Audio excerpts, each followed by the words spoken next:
আসসালামু আলাইকুম, মৌসুমী ডেইলি ব্লগসে আপনাদের স্বাগতম। সকাল সকাল আব্বু তো বাজারে গিয়েছে আর বাজার থেকে এই বড় বোয়াল মাছ নিয়ে এসেছে। এই বোয়াল মাছ সচরাচর পাওয়া যায় না, আর এটা নদীর বোয়াল, মানে একদম তাজা ছিল। দেখেন চোখ আর মুখের দিকে আমি বোয়াল মাছটা কাটতে বসেছিলাম, আর একদম ওর দাঁত মুখের ভেতরে। আমি তো জানি এটা মরা, কিন্তু মরা না, ওর ওইদিকে হাত দিছে আর ও মুখ দিয়ে আমার হাতটা চাপা দিয়ে দিয়েছে।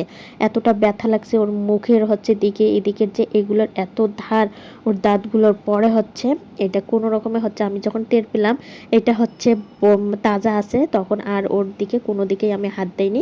একটু সাবধানে মাছটা কাটার চেষ্টা করলাম। পরে এই তো সবগুলো আগে টুকরা টুকরা করে নিচ্ছি, কারণ এত বড় মাছ তো একবারেই কাটতে পারবো না। এর জন্য আগে টুকরা টুকরা করে নিয়ে তারপরে মাছটা কাটবো। মাছের মধ্যে অনেক বড়খানি ডিম হয়ে গেছে, আর এই ডিমগুলো কতগুলা বাচ্চা দিত। যাই হোক, ডিমগুলো আমি বের করে নিচ্ছিলাম। অনেকগুলো ডিম, মানে ডিম একদম অনেক। আর কিছুদিন পর ও বাচ্চা ছাড়তো। আর এইদিকেও মাছের দিকে ডিম চলে গেছে, তো ডিমগুলো একখানে করতেছিলাম। আর এরকম করে টুকরো টুকরো করে নিলাম, আর আমার মাছ কাটতেও সুবিধা হবে। মাছ কাটতে যতটা কষ্ট হয়নি, কিন্তু মাথাটা কাটতে খুবই কষ্ট হয়েছিল। পরে দেখার পর আব্বু বলতেছিল যে মাছটা কেটে আনলেই ভালো হইতো, কিন্তু আবার যদি কেটে আনতাম এত বড় মাছ, তো দেখার মধ্যেও একটা শান্তি আছে। এই জন্য আর আব্বু বললো নিয়ে আসছি, ভালো হয়েছে। আরেকদিকে ভাবি তো মাংসগুলো পিস পিস করে নিচ্ছে, কেটে কুটে নিচ্ছে। আর একদিকে দেখেন ঝুম বৃষ্টি, এখনো খুব জোরে বৃষ্টি আসেনি, কিন্তু টুপুর টুপুর করে বৃষ্টি পড়তেছে। আর আমিও বাড়ি গেছি, পুরো বৃষ্টিতে ভরে গেছে, মানে একদিনও শুকনা থাকে না, প্রত্যেকটা দিনই মনে হয় বৃষ্টি।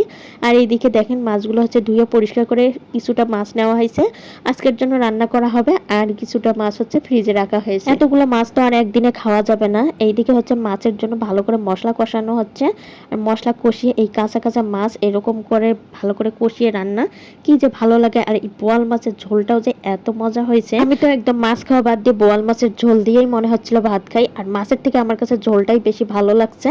আর এদিকে এই তো মাছ কষানো হচ্ছে, আমি কিন্তু আগেই বলে দিলাম মানে মাছ রান্না হচ্ছে। আর এখন আমি মাছের একদম ঝোলের স্বাদ হয়েছে না মাছের স্বাদ হয়েছে সেইটাও কিন্তু বলে দিলাম।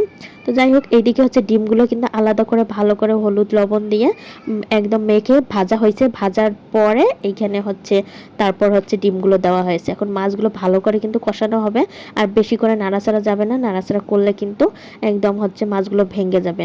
তো এইদিকে মাছগুলো কষানো হয়ে গিয়েছে, আর এখন পানি দিয়ে দেওয়া হচ্ছে, একটু ঝোলের পানি দিয়ে দেওয়া হচ্ছে ভালো মতোই। মানে আমি আম্মুকে বললাম একটু ঝোলঝোলই করো, আমার কাছে ঝোলটা খাইতে ভালো লাগে। পরে এই তো ঝোলের জন্য পানি দিয়ে দিল। আর মাছটা যা মানে একদম তাজা মাছ, নদীর মাছ, তো স্বাদ তো হবেই। রান্না যেরকমই করেন না কেন এই মাছগুলো অনেক মজা লাগে। ফাইনালি এই তো মাছ রান্নাটা শেষের দিকে, আরও একটু ঝোল টেনে নেবে, তারপরে নামাবে।